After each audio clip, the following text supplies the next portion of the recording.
Assalamualaikum warahmatullahi wabarakatuh. Nama saya Nadia Wadini dari Prodi Manajemen Pendidikan Islam kelas C3. Video ini guna memenuhi penilaian ujian tengah semester dari mata kuliah Tamadun Melayu yang diampu oleh Ibu Yozi Rahmadeni MSI. Baiklah, saya akan menjawab poin pertama, yaitu pengertian Tamadun Melayu beserta contohnya. Tamadun itu berasal dari kata madana, yaitu kota atau bandar yang di dalamnya berisikan peradaban. Kemudian Melayu berasal dari kata mala atau mula, dan yu yaitu negeri. Bila digabungkan, Tamadun Melayu yaitu kota yang penuh dengan peradaban di mana terdapat komunitas ras-ras Melayu ataupun rumpun-rumpun Melayu yang telah maju peradabannya dan kebudayaannya, yang menjunjung tinggi kebudayaan, nilai kebudayaan, agama, sosial yang mencakup peradaban kepada Allah Subhanahu wa Ta'ala, akhlak dan hubungan antar manusia. Sebagai contoh, Tamadun Melayu khususnya di Pulau Penyengat yaitu karya dari Raja Ali Haji, yang mana paling menonjol dari karya ini adalah karya bidang filsafat yang membaur dengan puisi, biasanya dikenal dengan Gurindam 12. Dengan adanya karya ini, peradaban zaman itu masyarakat dikenalkan dengan pendidikan intelektual. Juga dengan karya ini terdapat nilai-nilai keislaman. Kemudian poin yang kedua, pengaruh Islam terhadap Tamadun Melayu. Pertama pada aspek akidah. Pada aspek akidah ini berkaitan dengan keimanan, kepercayaan manusia kepada Allah Subhanahu wa Ta'ala, yang mana ketika Islam masuk, orang-orang atau masyarakat pada saat itu mempercayai bahwa Allah lah Tuhan yang layak disembah sebagai Tuhan semesta alam. Kedua, aspek politik, yang mana banyak pusat perdagangan dan kerajaan Islam pada saat itu. Yang ketiga, aspek sosial, yang mana pengaruh elitisme atau kelas atas yang diwarisi dari zaman Hindu-Buddha tidak banyak berubah setelah kedatangan Islam. Yang keempat, undang-undang, yang mana pengaruh hukum Islam semakin kuat menggantikan hukum adat.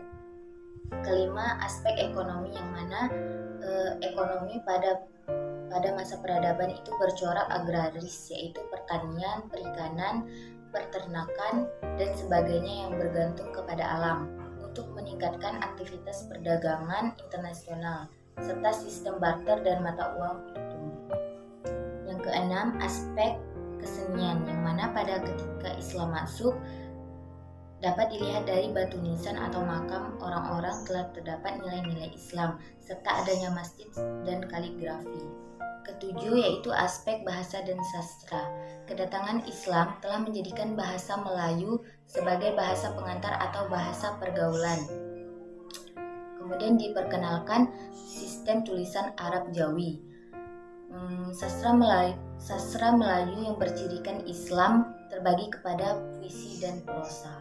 Kemudian yang kedelapan, aspek pendidikan, yang mana perhatian banyak diberikan kepada ilmu syariah berdasarkan Al-Quran dan As-Sunnah. Kemudian poin yang ketiga, yaitu 3 tahap akidah dalam masyarakat Melayu.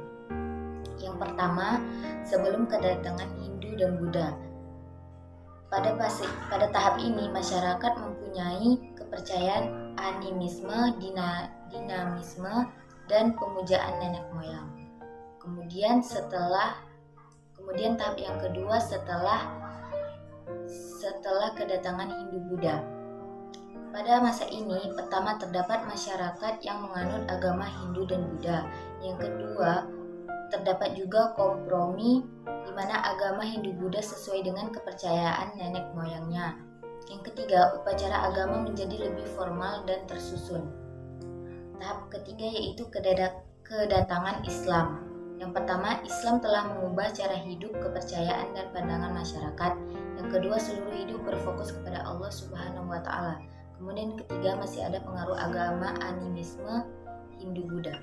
Yang terakhir, poin keempat yaitu 4 karakteristik peradaban Islam. Yang pertama, universalitas. Universalitas Islam mempercepat pertumbuhan perkembangan peradabannya ke belahan dunia dan berpengaruh terhadap berbagai segi kehidupan umat manusia. Islam adalah agama yang universal, yaitu agama yang kokoh dan menyampaikan nilai-nilai kebenaran, keadilan, kebaikan, dan persamaan antar seluruh manusia. Mengapa Islam disebut agama yang universal? Karena pada peradabannya, Islam menyatukan umat manusia dari berbagai latar belakang ras, bangsa, wilayah, geografis, keturunan, dan agama, dan beragam bahasa tanpa menghilangkan jati diri dari masing-masing. Baiklah, sekian jawaban dari saya untuk poin-poin pertanyaan. Apabila terdapat kurang kejelasan, mohon maaf. Terima kasih kepada yang sudah menonton. Wassalamualaikum warahmatullahi wabarakatuh.